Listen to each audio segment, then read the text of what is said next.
Symbols and Reality, the 17th letter. The kind of deity which a man, consciously or unconsciously, worships indicates the intellectual status of the worshipper. Ask the Indian of God, and he will describe to you a powerful chieftain of a glorious tribe.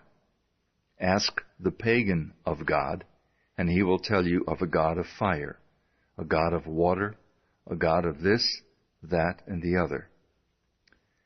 Ask the Israelite of God, and he will tell you of the God of Moses, who conceived it expedient to rule by coercive measures, hence the 10 Commandments. Or of Joshua, who led the Israelites into battle, confiscated property, murdered the prisoners, and laid waste to cities. The so-called heathen made graven images of their gods, whom they were accustomed to worship. But among the most intelligent, at least, these images were but the visible fulcrums with which they were enabled to mentally concentrate on the qualities which they desired to externalize in their lives.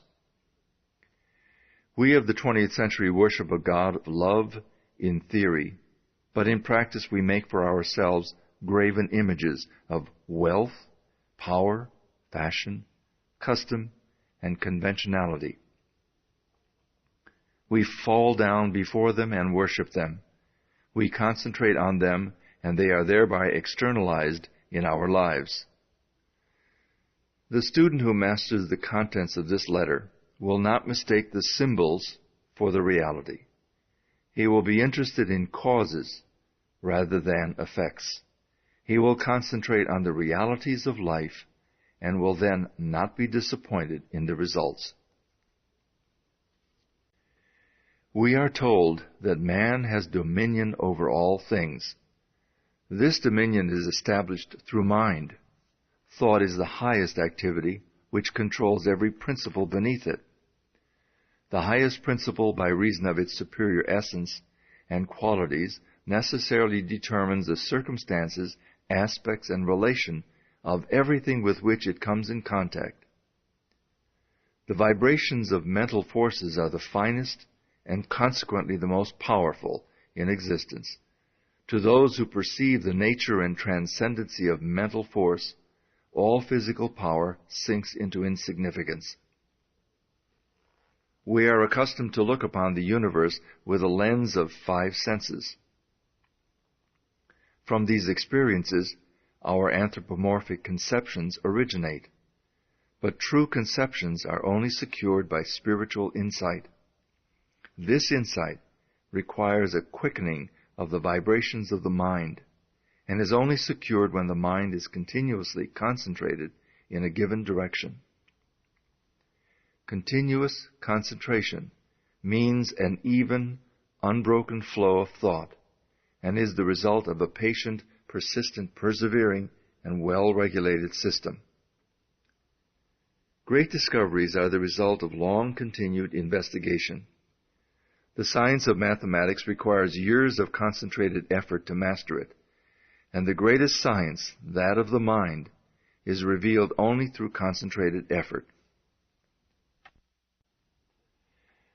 Concentration is much misunderstood.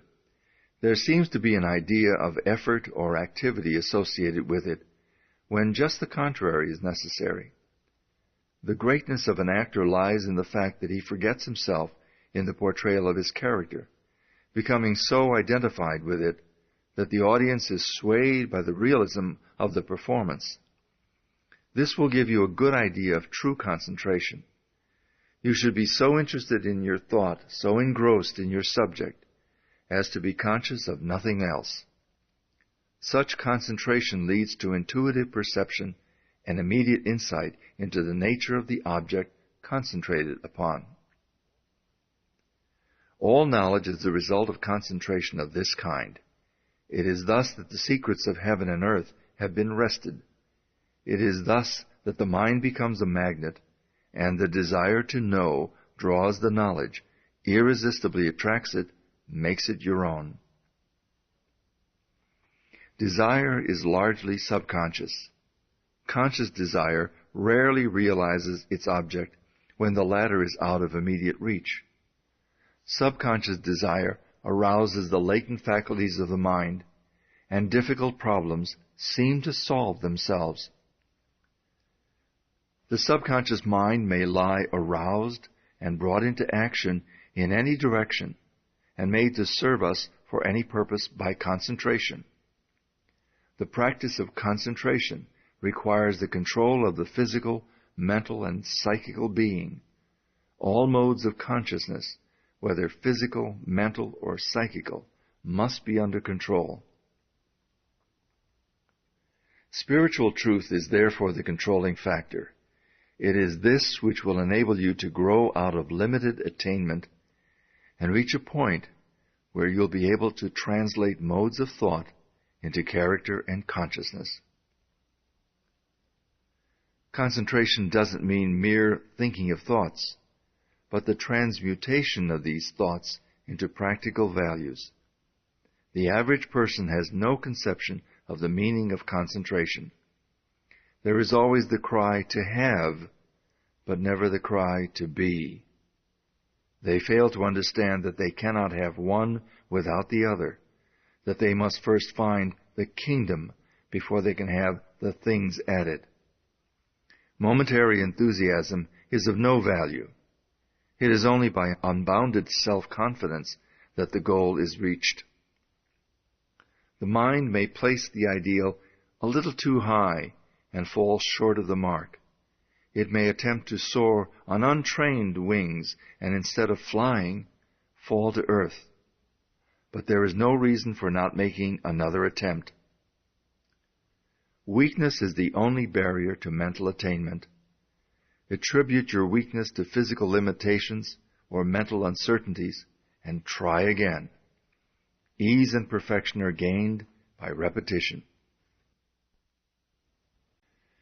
The astronomer centers his mind on the stars, and they give forth their secrets. The geologist centers his mind on the construction of the earth, and we have geology. So with all things. Men center their minds on the problems of life, and the result is apparent in the vast and complex social order of the day. All mental discovery and attainment are the result of desire plus concentration. Desire is the strongest mode of action. The more persistent the desire, the more authoritative the revelation. Desire added to concentration will wrench any secret from nature.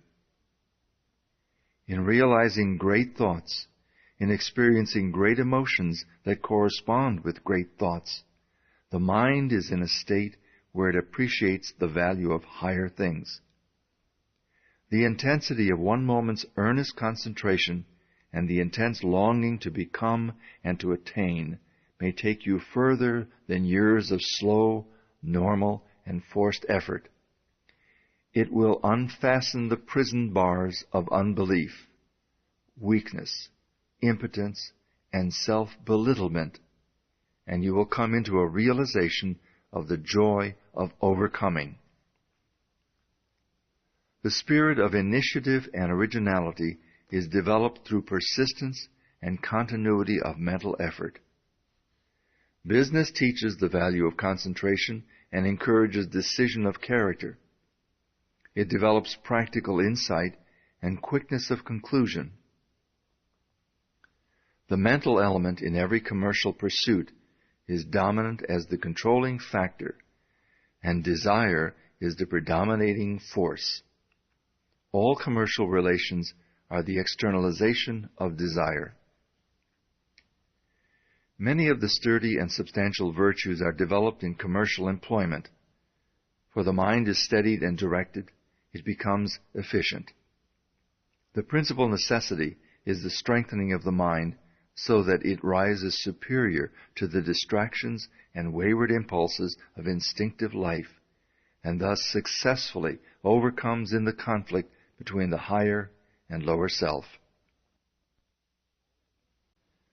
All of us are dynamos, but the dynamo of itself is nothing. The mind must work the dynamo. Then it is useful, and its energy can be definitely concentrated. The mind is an engine whose power is undreamed. Thought is an omni-working power. It is the ruler and creator of all forms and all events occurring in form. Physical energy is nothing in comparison with the omnipotence of thought, because thought enables man to harness all other natural power. Vibration is the action of thought. It is vibration which reaches out and attracts the material necessary to construct and build. There is nothing mysterious concerning the power of thought. Concentration simply implies that consciousness can be focalized to the point where it becomes identified with the object of its attention. As food absorbed is the essence of the body, so the mind absorbs the object of its attention and gives it life and being. If you concentrate on some matter of importance, the intuitive power will be set in operation, and help will come in the nature of information which will lead to success. Intuition arrives at conclusions without the aid of experience or memory. Intuition often solves problems that are beyond the grasp of the reasoning power. Intuition often comes with a suddenness that is startling. It reveals the truth for which we are searching so directly that it seems to come from a higher power. Intuition can be cultivated and developed. In order to do this, it must be recognized and appreciated. If the intuitive visitor is given a royal welcome when he comes, he will come again. The more cordial the welcome, the more frequent his visits will become. But if he is ignored or neglected, he will make his visits few and far apart. Intuition usually comes in the silence. Great minds seek solitude frequently. It is here that all the larger problems of life are worked out. For this reason, every businessman who can afford it has a private office where he will not be disturbed. If you cannot afford a private office, you can at least find somewhere you can be alone a few minutes each day to train the thought along lines which will enable you to develop that invincible power which is necessary to achieve. Remember that fundamentally the subconscious is omnipotent. There is no limit to the things that can be done when it is given the power to act. Your degree of success is determined by the nature of your desire. If the nature of your desire is in harmony with natural law or the universal mind, it will gradually emancipate the mind and give you invincible courage. Every obstacle conquered, every victory gained, will give you more faith in your power, and you will have greater ability to win. Your strength is determined by your mental attitude. If this attitude is one of success and is permanently held with an unswerving purpose, you will attract to you from the invisible domain the things you silently demand. By keeping the thought in mind, it will gradually take tangible form. A definite purpose sets causes in motion which go out in the invisible world and find the material necessary to serve your purpose. You may be pursuing the symbols of power instead of power itself. You may be pursuing fame instead of honor, riches instead of wealth, position instead of service. In either event, you will find that they turn to ashes just as you overtake them. Premature wealth or position cannot be retained because it has not been earned. We get only what we give, and those who try to get without giving always find that the law of compensation is relentlessly bringing about an exact equilibrium. The race has hitherto been for money and other mere symbols of power. But with an understanding of the true source of power, we can afford to ignore the symbols. The man with a large bank account finds it unnecessary to load his pockets down with gold. So with the man who has found the true source of power, he is no longer interested in its shams or pretensions. Thought ordinarily leads outwardly in evolutionary directions, but it can be turned within where it will take hold of the basic principles of things, the heart of things, the spirit of things. When you get to the heart of things, it is comparatively easy to understand and command them. This is because the spirit of a thing is the thing itself, the vital part of it, the real substance. The form is simply the outward manifestation of the spiritual activity within. And so for your exercise this week, concentrate as nearly as possible in accordance with the method outlined in this letter. Let there be no conscious effort or activity associated with your purpose. Relax completely and avoid any thought of anxiety as to results. Remember that power comes through repose. Let the thought dwell upon your object until it is completely identified with it, until you are conscious of nothing else. If you wish to eliminate fear, then concentrate on courage. If you wish to eliminate lack, then concentrate on abundance. If you wish to eliminate disease, then concentrate on health. Always concentrate on the ideal as an already existing fact. This is Elohim, the germ cell, the life principle, which goes forth and enters in and becomes, sets in motion those causes which guide, direct, and bring about the necessary relation which eventually manifest in form.